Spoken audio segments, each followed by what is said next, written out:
মাতুব্বর সাহেব, আমি আইনুরি ভুট্টো খেতে গেছিলাম ছাগল খাওয়াতে। তারপর ওই ছেলে এসে আমার সাথে খারাপ কাজ করতে চায়।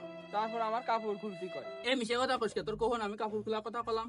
এই ছেড়ে বল তোরে এক থাপ্পড় মাথায় ফেলা তো কথা কর কইছে না বাপ রে ওকে সময় থাকে না তোর সাথে বড় মাতুব হ্যাঁ নাই হ্যাঁ এটা বন্ধ আমি সুদা চাইছো এটা সরিয়া তো কিছু আছে না হ্যাঁ মাতুব্বর সাহেব, আমি কত না করছি, ওরা আমার জোর করে শুয়াই কত কিছু করেছে।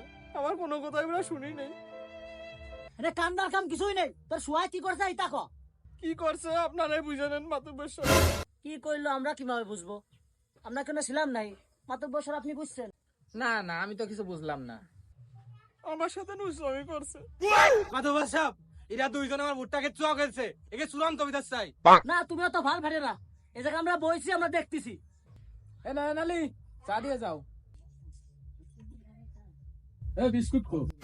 যাই হোক আমরা মায়ার জবার মইতে কম বেশি সবই বুঝলাম। মায়া তুমি বসো। সালেক মেয়ে দাদা করে সব কি সত্যি? হ্যাঁ মাতুব্বর সাহেব, সব সত্যি। এখন আপনারা যা করবেন আমি তাই মানিয়ে দেবো মাথা নিচু করে। যাই হোক দুজনের স্টেটমেন্টে আমরা যা বুঝলাম, আমরা একটা সিদ্ধান্তে পৌঁছাইছি দুজনেরই দোষ আছে, এক হাতে তালি বাজে না। এজন্য আমরা দুইজনকে একত্রে বিয়েতে দেবো। কেমন সভাপতি সাহেব? ঠিক আছে, কথাগুলো ঠিক আছে। যাই হোক মেলা বেলা হয়ে গেল, আমরা এখন উড়াউড়ি করি। এ না নালি এগুলো উঠাও।